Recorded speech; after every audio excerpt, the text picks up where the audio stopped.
تو یہ دراصل کنجی ہے آپ کے فرش سے عرش تک پہنچنے کی، اور اگر آپ یہ کلمے کے تقاضے پورے نہیں کرتے تو آپ کا دل عرش الہی نہیں بن سکتا، آپ کا دل پھر نفس امارہ ہی بنا رہے گا، اور پھر آپ بھول جائیں اپنی ترقی کو یا اپنی معراج کو۔ یہ اللہ تعالیٰ نے اس کا سبب بنا دیا ہے۔ من قال لا الہ الا اللہ فقد دخل الجنہ، مشہور حدیث ہے حضور صلی اللہ علیہ وسلم، جس نے کہہ دیا اور تقاضے پورے کر دی تو وہ جنت میں داخل ہو جائے گا۔ میں پھر بات کر رہا ہوں، زبانی کلمہ پڑھنے سے کوئی بھی جنت میں نہیں داخل ہو، کسی بھی بات، دیکھیں بے وقوف بننے کی ضرورت نہیں ہے، اور یہ تسلیوں کی بھی ضرورت نہیں ہے، کوئی امید نہ رکھیں جنت میں داخلے کی جب تک اللہ کو آپ معبود حقیقی تسلیم نہ کر لیں۔ اعوذ باللہ من الشیطان الرجیم، بسم اللہ الرحمن الرحیم، اللہم صلی علی سیدنا محمد معدن الجود والکرم وآلہ وسلم۔ سامعین و ناظرین اکرام، السلام علیکم ورحمۃ اللہ وبرکاتہ۔ آج کا ہمارا موضوع یہ ہے کہ توحید کیا ہے۔ دیکھیں، توحید اسلام کا بنیادی عقیدہ ہے۔ یہ توحید، کلمہ توحید، آپ کو پتہ ہونا چاہیے کہ اس کلمے کے پڑھنے سے آپ دائرہ اسلام میں داخل ہو جاتے ہیں۔ یعنی یہ بنیادی ایک شرط ہے کہ آپ یہ بات ضرور تسلیم کریں کہ لا الہ الا اللہ۔ تو اب یہ ہے نا کہ توحید کا مطلب، اور گزشتہ درس میں اگر کسی نے سنا نہ ہو تو وہ سن لے، تھوڑی سی میں نے اس میں وضاحت کی ہے، ابھی پھر میں اسی کی بات کر رہا ہوں۔ دیکھیں، توحید، کلمہ توحید ہے لا الہ الا اللہ، اللہ کے سوا کوئی معبود نہیں ہے، یعنی ایک شخص۔ دیکھیں، اس میں تھوڑی اس کی بنیادی ضرورت محسوس کریں کہ کلمہ توحید کی ضرورت کیا ہے ہمیں۔ اللہ تعالیٰ نے، دیکھیں، ہمیں دنیا کے لیے نہیں بنایا، ایک بات تو آپ یہ نوٹ کر لیں، اللہ تعالیٰ نے ہمیں بنایا اپنے لیے، اور دنیا میں اللہ تعالیٰ نے ہمیں اس لیے بھجوایا ہے کہ ہم اللہ کی ملاقات کی تیاری کریں یا اپنی معراج تک پہنچ جائیں، اپنی معراج حاصل کر لیں۔ دنیا میں اللہ تعالیٰ نے اس لیے ہمیں بھجوایا ہے۔ اب دنیا میں آ کے انسان اپنی منزل کو کیسے پائے گا، یعنی یہ اللہ تک کیسے پہنچے گا، اللہ کا تقرب کیسے حاصل کرے گا، تو اس کا طریقہ اللہ تعالیٰ نے، یعنی ظاہر ہے کہ اس کے لیے اسباب کی ضرورت ہے۔ یہ دنیا جو ہے یہ عالم اسباب ہے، اور سارے کام جو ہیں اللہ تعالیٰ سارے کاموں کے لیے اسباب پیدا فرما دیے ہیں۔ کوئی کام بغیر سبب کے نہیں ہوتا اس کائنات میں۔ بارش برس رہی ہے مثال کے طور پہ، تو اس کے اسباب ہیں۔ اگر سمندر سے آبی بخارات نہ اٹھیں، ہوائیں اس کو لے کر نہ چلیں، اس سے بادل نہ بنے، اور پھر وہ بادلوں سے اگر وہ بارش نہ برسے، تو یہ سارے اسباب اللہ تعالیٰ نے پیدا کر دیے ہیں۔ ہم دیکھیں، کھا رہے ہیں، پی رہے ہیں، تو اس کے لیے اسباب اللہ تعالیٰ نے ہمیں بنا دیے ہیں۔ اور رزق آ رہا ہے، آسمان سے بھی آ رہا ہے پانی کی صورت میں، اور پھر زمین سے بھی آپ کے لیے رزق جو ہے اللہ تعالیٰ نے اسباب اس کے لیے مہیا کر دیے۔ سبب میں بات کر رہا ہوں، یہ عالم اسباب ہے، ہر چیز کا اللہ تعالیٰ نے سبب بنا دیا ہے۔ اب انسان اللہ تک پہنچے گا کیسے؟ تو اس کے لیے کوئی دم درود نہیں ہے، اس کے لیے پھر اسباب ہے، اور سبب یہ ہے کہ آپ اللہ کو الہ واحد عملاً تسلیم کر لیں، اللہ کو اپنا معبود بنا لیں، تو آپ اللہ کو پالیں گے، اللہ کے قریب ہو جائیں گے۔ بس قولوا لا الہ الا اللہ تفلحوا، اللہ کے رسول نے ہمیں طریقہ بتایا ہے کہ کہہ دو کہ لا الہ الا اللہ، تم کامیاب ہو جاؤ گے، یعنی لا الہ کے تقاضے پورے کرو۔ اصل چیز تقاضا ہے، یہ بات نوٹ کر لیں، بے وقوف نہ بنے۔ زبان سے کہہ دینے سے کوئی مسلمان نہیں ہو جاتا جب تک آپ اس کے کلمے کے تقاضے نہ پورے کریں۔ یہ کلمہ جو ہے، کلمہ طیبہ، کلمہ توحید،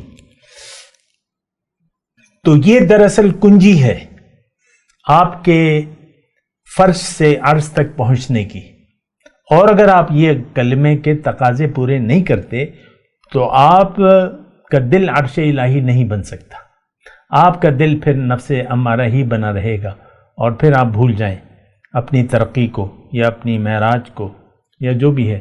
تو دیکھیں یہ اللہ تعالیٰ نے اس کا سبب بنا دیا ہے.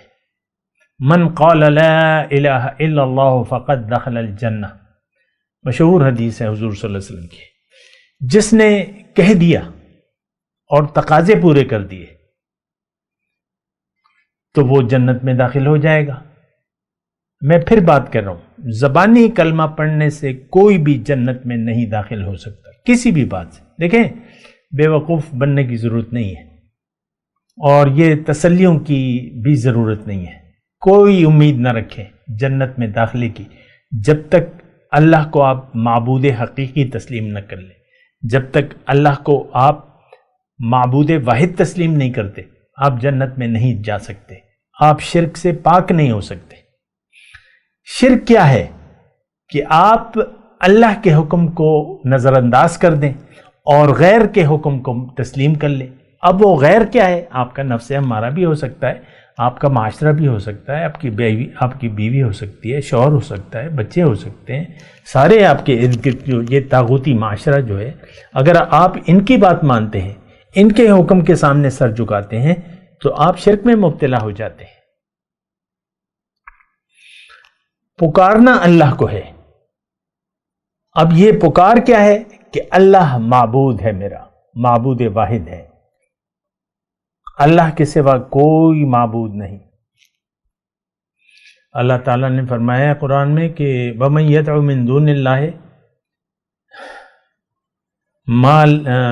وَمَن يَدْعُ مِن دُونِ اللَّهِ إِلَٰهًا لَا بُرْهَانَ لَهُ فَإِنَّمَا حِسَابُهُ عِندَ رَبِّهِ او کما قال. ایسی آیت ہے کہ جس نے بھی اللہ کے سوا کسی اور کو پکارا جس کی اس کے پاس کوئی دلیل نہیں ہے تو پھر اس کا حساب کتاب اللہ کے ذمے ہے. پھر اللہ تعالیٰ نے دیکھیں یہ شرک جو ہے، شرک میں آپ کو بتا رہا ہوں، اس کو بات کو نوٹ کر لیں کہ آپ اگر اللہ کے حکم کے علاوہ یا اللہ کے حکم کے مقابلے میں کسی اور کا کہنا مانتے ہیں تو آپ مشرک ہیں. یعنی آپ دیکھیں ایک تو غلطی ہوتی ہے، یہ ایک گناہ ہوتا ہے، غلطی ہوتی ہے، وہ الگ بات ہے. لیکن اگر آپ کا یہ یعنی طریقہ بن گیا، آج کا جو برائے نام مسلمان ہے وہ تو اللہ کی تو مانتے ہی نہیں ہے، وہ تو غیر کے سامنے اس نے سر جھکایا ہے. اللہ کے حکم کے سامنے تو ہمارا سر نہیں جھکا ہوا. قرآن جو حکم الہی ہے تو اس کی تو ہمارے لیے کوئی اہمیت نہیں ہے، وہ ہمارے لیے کتاب ہدایت نہیں ہے. چاہے جو مرضی لکھا ہے ہمیں اس پر نہ یقین ہے نہ ہم اس کے مطابق عمل کرنے کے لیے تیار ہیں. یہ ایک ایسی واضح بات ہے جس کو آپ جھٹلا نہیں سکتے. ہمارا معبود اللہ نہیں ہے، یہ بالکل کلیئر بات ہے. ہم اللہ کے حکم کے سامنے سر جھکانے کے لیے تیار نہیں ہیں. اسلام میں پورے کے داخل ہونے کے لیے ہم تیار نہیں ہیں. جیسے کہ حکم الہی ہے ادخلوا فی السلم کافہ، دین میں پورے کے پورے داخل ہو جاؤ. ولا تتبعوا خطوات الشیطان، شیطان کے نقش قدم پر مت چلو. شیطان نے اپنی چلائی حکم کے مقابلے میں تو شیطان بن گیا، دوزخی بن گیا، متکبر بن گیا اور لعنتی ہو گیا. وَإِنَّ عَلَيْكَ لَعْنَةَ إِلَى يَوْمِ الدِّينِ. ایک حکم کو نہیں مانا، لعنتی بن گیا، مردود بن گیا اور شیطان ہو گیا، ابلیس ہو گیا، مایوس ہو گیا. تو معافی بھی نہیں مانگی اس نے، ہم بھی معافی مانگنے کے لیے تیار نہیں ہیں. افلا یتوبون الی اللہ ویستغفرون، کیا یہ لوگ اللہ کی طرف رجوع کرتے نہیں ہیں اور اس سے معافی نہیں مانگتے؟ آج کا مسلمان اپنا رویہ شرک کا چھوڑنے کے لیے تیار نہیں ہے. یہ اللہ کے حکم کے سامنے سر جھکانے کے لیے تیار نہیں ہے. اللہ کو معبود واحد عملی طور پہ تسلیم کرنے کے لیے تیار نہیں ہے. مروجہ جو دین ہے یہ دین اصل میں نہیں ہے، یہ ہماری خواہشات ہیں، یہ روایات ہیں، یہ حالات کا جبر ہے. یعنی اب بچہ آپ کا پیدا ہوتا ہے تو وہ آپ زبردستی اس کی وہ ختنہ کرا دیتے ہیں، وہ تو اس کو تو پتہ ہی نہیں ہوتا. اب یہ حالات کا جبر ہے کہ آپ اس کا ختنہ کراتے ہیں، ورنہ یہ تو مطلب کوئی اسلام تو نہیں ہے. یہ اسلام کا ایک جز ہے، پارٹ آف اسلام ہے، لیکن آپ اس کا ختنہ کرانا ضروری سمجھتے ہیں. صرف اس بات کو آپ لے لیں نا. پھر اس کی انگریزی تعلیم کو آپ لازم و ملزوم سمجھتے ہیں، پھر اس کو دین سے بے خبر رکھنا اپنے آپ کو اور اپنے بچوں کو آپ لازمی سمجھتے ہیں کہ ہمیں تو کوئی ضرورت نہیں ہے اسلام، نہ ہم خود جانیں گے اسلام کے متعلق، نہ اپنے بچوں کو سکھائیں گے. جو کچھ بھی میں کہہ رہا ہوں آپ سے کہ جو کچھ بھی دین کے نام پہ ہم جو کچھ بھی کر رہے ہیں، یہ روایات ہیں، یہ حالات کا جبر ہے، یہ ہمارا کلچر ہے کہ روزے رمضان کا مہینہ آتا ہے تو آپ سحری اور افطاری میں لگ جاتے ہیں بنا سوچے سمجھے.